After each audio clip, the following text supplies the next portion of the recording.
Man, I tried to tell y'all Jacksonville Jaguars wasn't going to be big spenders in free agency. With the signings that they made, it was a clear sign that the Jacksonville Jaguars wasn't going for flash and big names, but they just wanted role players to fill positional needs for this team. They feel like they got they guys. And in this video, I'm going to break down all the key signings in this free agency period and what to look like for the Jacksonville Jaguars roster moving forward. Let's go.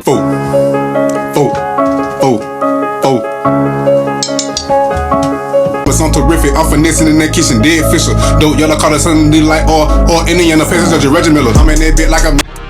Now with the free agency period up on the way, man, you know, the Jacksonville Jaguars been real quiet. They haven't really made a lot of big signings. And you got a lot of fans that are freaking out like, oh man, this team don't know what they're doing. Travis Etienne walked, Devin Lloyd walked, all these good players they're leaving, and what we're doing, they're all in a frenzy, man. But me, as an independent reporter, I'm going to tell you just to pump your brakes, man, because at the end of the day, the Jacksonville Jaguars organization know what they're doing, man. And when you look at some of the signings on the defense side, like a guy like Premature, a guy that started 29 games for you in your organization, bro, you got to keep a guy like that on your roster, man.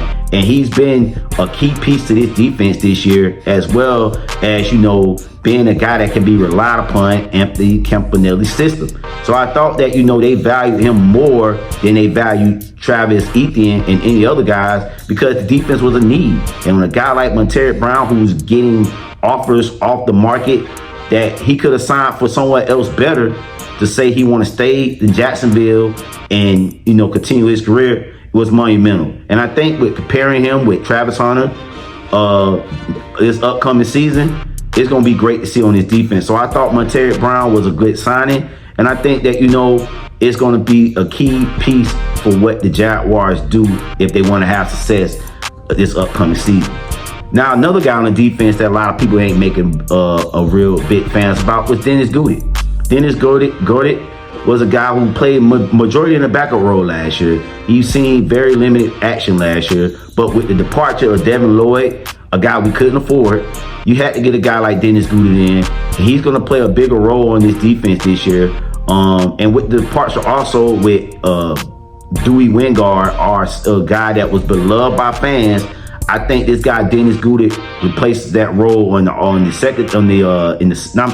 secondary, but on the special team side, and he's going to play a role in that linebacker room. Now that you have a lot of more younger guys in that linebacker room, as guys like Ventrell Miller, Jack Kaiser, as well as Dennis Gooded, a lot of these younger linebackers. So it's going to just build some competition in that linebacker room as well. So a guy like Dennis Gooded, good guy, hard worker, come in, is going to push the guys in that room. And I think it was a good signing because this guy's going to be key as well this upcoming season on the defense. And I think just another year on the Campanelli system as well, this guy can actually show flash. Like I said, again, we've seen a little bit of his flashes this year, but now coming into a bigger role, I think, you know, the Jacksonville Jaguars feel confident in this kid.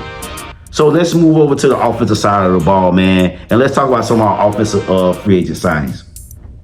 And let's talk about the guy that I think a lot of people is questioning right now is this Chris Rodriguez kid, man. Chris Rodriguez, backup role for the Commanders. I mean, when you look at his production, man, he was an excellent back to come in, change the pace back for the Commanders, and he did his thing, had 6 touchdowns last year.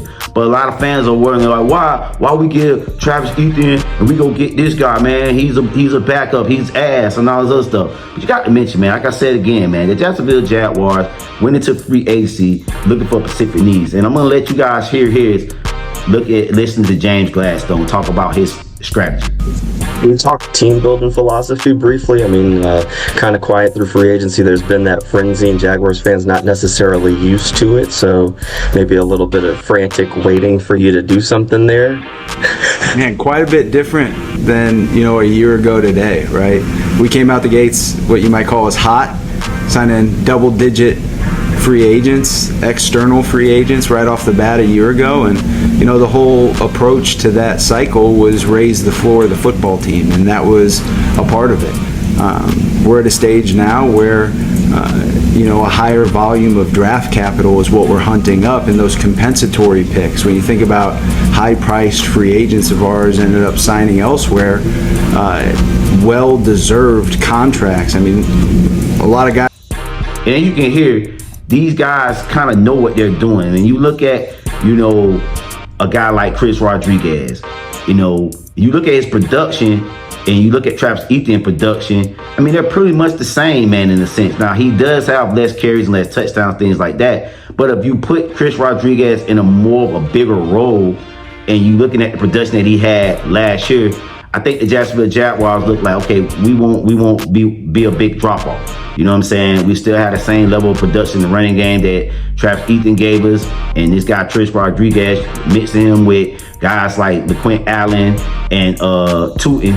It's going to build some competition in that running back room as well. I think a lot of people forget too that, last year Travis Etienne, we didn't think he was going to be on the roster, but they rolled with him and got rid of Tank.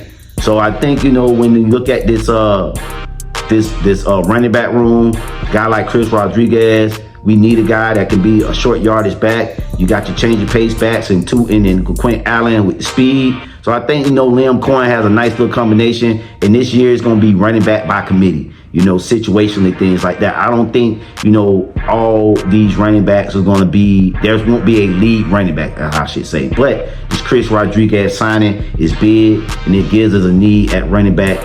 And it gives some insurance as well, because this guy also played with Liam Cohen in Kentucky. So I think this guy kind of knows what he's getting into. And I think it's going to be one of those picks that people not going to be saying now, raving about it.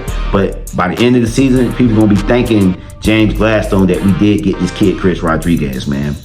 And the last guy I want to talk about in the free agency period that we signed, the first guy we signed was Quentin Morris.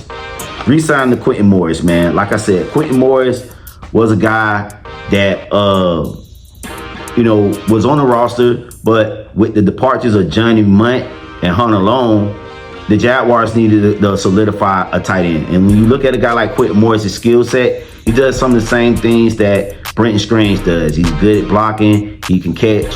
You know what I'm saying? He has some of those attributes. And when you look at the other two tight ends they let go, I just think that when you look at Quentin Morris, he fits more what Liam Cohen wants to do in his offense. And I think you're going to see a lot more of him this season upcoming, because now we only got two tight ends on the roster. I still think they may draft for another tight end or something like that. But now that you have Brenton Strange and Quentin Morris, or your two tight ends, I think you're going to see another dynamic to this offense with these two guys on the field, because they will definitely be able to stretch the field, as well as, like I say, they're good in the run game to block it. So I thought this was a signing also that was needed based on just the depth piece that we needed a backup tight end. And like I said, we don't have no other tight ends on the roster. The other two was let go, Munt and freaking Hunter Long. So those are the players that the Jaguars signed this upcoming offseason, man.